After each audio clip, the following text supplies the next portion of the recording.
तथागत बुद्ध एक बार एक नगर से गुजर रहे थे। रास्ते में उन्होंने एक बच्चे को देखा जो अपने घर के आंगन में खेल रहा था और उसकी माँ कुछ काम कर रही थी। तभी उस बच्चे की माँ ने बुद्ध को देखा और बुद्ध को प्रणाम किया और कहती है, आप रुकिए बुद्ध, मैं आपके लिए कुछ लेकर आती हूं, कृपया उसे स्वीकार करें। तथागत बुद्ध ने कहा, मेरा पात्र भरा हुआ है, मैं उतना ही लेता हूं जितना मेरे पात्र में आता है, इसलिए आज मैं कुछ नहीं ले सकता। मैं कल फिर आऊंगा, तो मुझे कल दे देना। बुद्ध ने उस बच्चे के सिर पर हाथ रखा और वहां से चले गए। अगले दिन बुद्ध फिर उस स्त्री के घर आए। स्त्री बुद्ध को देख बेहद खुश हो जाती है और उन्हें एक पात्र में चावल भरकर देती है। तथागत बुद्ध वो स्वीकार कर लेते हैं। बुद्ध ने उस स्त्री को कुछ जड़ी बूटी दी और कहा, इसे चावल के बीच में दबाकर रख देना और अपने बच्चे को इसका रस निकालकर पिलाना।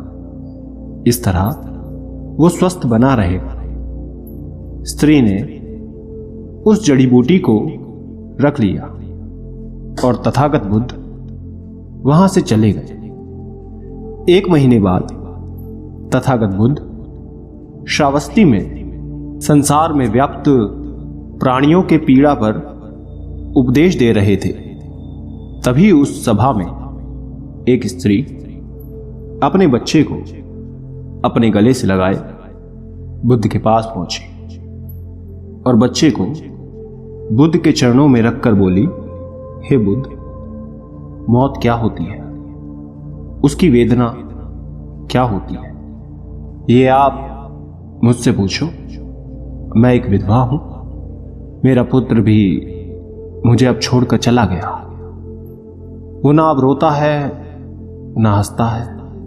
हे बुद्ध, क्या आपने मुझे नहीं पहचाना? तथागत बुद्ध ने उस बच्चे को अपनी गोद में उठाकर उस स्त्री से कहा, तुम्हारा पुत्र बहुत ही सुंदर है।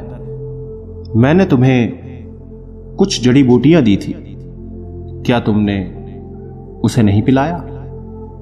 वो स्त्री बुद्ध के चरणों में गिरकर बोली, हे बुद्ध, मुझे माफ कर दे। वो जड़ी बूटियां मैंने फेंक दी। मैं आप पर विश्वास नहीं कर पाई। मुझे लगा कहीं वो जड़ी बूटियां मेरे पुत्र को हानि ना दे। गांव के कुछ लोग भी आपको पाखंडी और ढोंगी बताते हैं।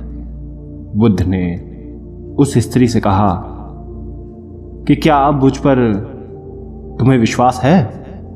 स्त्री बोली, हां बुद्ध, मैं मेरे बेटे को ठीक करने के लिए हर जगह गई।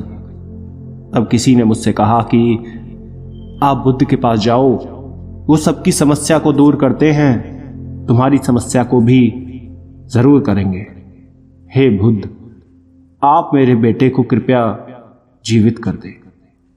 बुद्ध ने स्त्री से कहा, जैसे जीवन सत्य है वैसे ही मृत्यु भी सत्य है, उसे स्वीकार करना चाहिए। स्त्री बोली, हे बुद्ध, आप मेरी वेदना नहीं समझ रहे हैं। मैं एक विधवा हूं, मेरे जीने का इकलौता सहारा मेरा पुत्र था। अब वो भी मुझे छोड़कर चला गया। अब मैं किसके सहारे जीऊंगी? मुझे ज्ञान के बड़े उपदेश नहीं चाहिए, मुझे केवल मेरा पुत्र चाहिए, मेरा पुत्र चाहिए। क्या आप उसे जीवित नहीं कर सकते? क्या आप मुझ पर रहम नहीं करेंगे? तथागत बुद्ध बोले, ठीक है, मैं तुम्हारे बेटे को अवश्य जीवित कर दूंगा, लेकिन उसके लिए तुम्हें सबसे पहले मेरा एक काम करना होगा। तुम्हें जाकर किसी भी एक घर से एक मुट्ठी भर पीली सरसों के दाने लाने हैं। वो स्त्री खुश होकर बोली, ठीक है बुद्ध, मैं अभी लेकर आती हूं। बुद्ध ने कहा, रुको, तुम्हें ये सरसों के दाने किसी ऐसे घर से लाने हैं जहां पे कभी भी किसी की भी मृत्यु ना हुई हो। वो स्त्री खुश होकर अपने आंसू पोंछकर बोलती है, हे बुद्ध, मैं अभी लेकर आती हूं। वो अपने बेटे को लेकर दौड़ती हुई गांव की तरफ जाती है। वहां उसने एक घर का दरवाजा खटखटाया। वो स्वामी वहां से बाहर आया। उस स्त्री ने उस गृह स्वामी से एक मुट्ठी पीली सरसों के दाने मांगे। उस स्वामी ने स्त्री को सरसों का दाना दिया। वो खुशी खुशी दाना लेकर जा रही थी कि तभी उसे याद आया कि बुद्ध ने ऐसे घर से दाने लाने के लिए कहा था जहां कभी भी किसी की भी मृत्यु नहीं हुई हो। स्त्री ने गृह स्वामी से पूछा, क्या आपके घर में किसी की मृत्यु हुई है?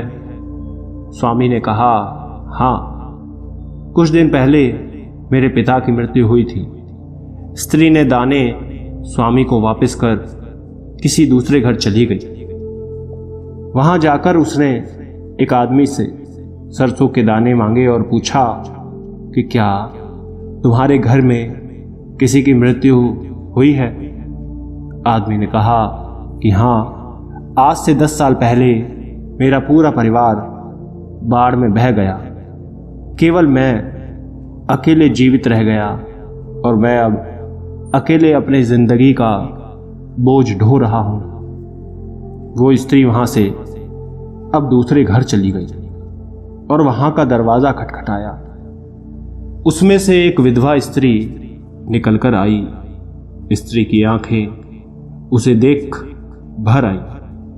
उसे लगने लगा था कि अब उसका बेटा उसे नहीं मिलेगा, लेकिन फिर भी उसने कोशिश जारी रखी, हार नहीं मानी।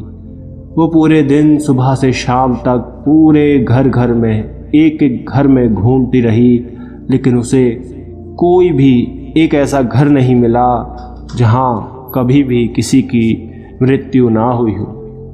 वो स्त्री बहुत रोने लगी। रोते रोते अपने बेटे को गले से लगाकर वो बुद्ध की तरफ जा रही थी। तभी उसे रास्ते में एक शमशान घाट दिखा।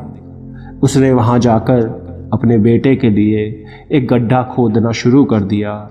वो खड्डा खोदती जाती और रोती जाती। उसके बाद उसने काफ़ी देर तक अपने बेटे को निहारा और उसका माथा चूमने लगी। वो बेहद रो रही थी। उसने फिर उसी गड्ढे में अपने बेटे को दबा दिया और अपने आंसू पोंछकर तथागत बुद्ध के पास आ गई। बुद्ध वहीं उस सभा में स्त्री का इंतजार कर रहे थे। वो बुद्ध के चरणों में गिरकर रोने लगी। उसके आंसू रुकने का नाम ही नहीं ले रहे थे। वो बस रोती जा रही थी और वो कुछ नहीं बोल पाई। तथागत बुद्ध ने कहा, जिससे जीवन मिला है उसे मृत्यु भी अवश्य मिलेगी, चाहे राजा हो या रंक या ज्ञानी बच्चा, युवा हो या कोई वृद्ध, कोई भी क्यों ना हो, मृत्यु सभी को आनी है। वो स्त्री तथागत बुद्ध से बोली, हे बुद्ध, आप सच कहते हैं। पहले मुझे ऐसा लग रहा था कि मृत्यु का दर्द केवल मेरे अंदर ही है, लेकिन मैंने देखा मुझसे भी ज़्यादा और लोग हैं जो इस पीड़ा से गुजर रहे हैं। बुद्ध ने कहा, तुम्हारा बेटा कहीं नहीं गया, वो तुम्हारे आसपास ही है, उसे महसूस करो। ये परम सत्य है। जब तक सृष्टि रहेगी दुख मनुष्य के साथ साथ चलता रहेगा, और उसका कारण है मनुष्य का खुद के साथ किसी को बांध लेना। और जब तक ये रहेगा तब तक हमें दुख होगा। जब कोई वस्तु हमारे पास रहती है हमें उसकी कदर नहीं होती, लेकिन जैसे ही हमसे वो दूर जाती है हमें उसके ना होने का एहसास होने लगता है। हम गहरी पीड़ा में चले जाते हैं और दुखी हो जाते हैं। हम जीवन को जागरूक होकर नहीं जीते, इसलिए मृत्यु के होने पर हम रोते हैं, छटपटाने लगते हैं, लेकिन उसे समझते नहीं हैं। वो स्त्री तथागत बुद्ध से कहती है, हे भगवान बुद्ध, इससे मुक्ति कैसे पाएं? बुद्ध ने कहा, मुक्ति के लिए भी विवेक जगाना आवश्यक है। शांत हुए बिना विवेक नहीं जाग सकता। जब तुम शांत हुए तब तुम्हारा विवेक जागा और तब तुमने जाना कि मृत्यु परम सत्य है। जो भी आए, चाहे दुख की परछाई या सुख का आनंद, दोनों के बीच खुद को स्थिर करो। और जब तुम इस मार्ग पर चलोगे तो दुख के बंधन टूट जाएंगे और परम सत्य की प्राप्ति होगी। और जब तुम्हारे अंदर ये चेतना जगेगी तब तुम ये जान और समझ पाओगे कि मृत्यु और जन्म, मिलन और वियोग दो नहीं है, एक ही है। वो स्त्री तथागत बुद्ध से बोली, हे महात्मा बुद्ध, आपने मुझे एक नया रास्ता दिखाया है। मुझे अब तक मेरे पुत्र के जाने के बाद अपना जीवन व्यर्थ लग रहा था, लेकिन अब मुझे जीवन का मोल समझ आ गया है। जो रास्ता आपने मुझे दिखाया है, अब मैं उसी पर चलूंगी। दोस्तों, आपने क्या सीखा इस कहानी से? कमेंट करके ज़रूर बताना। धन्यवाद।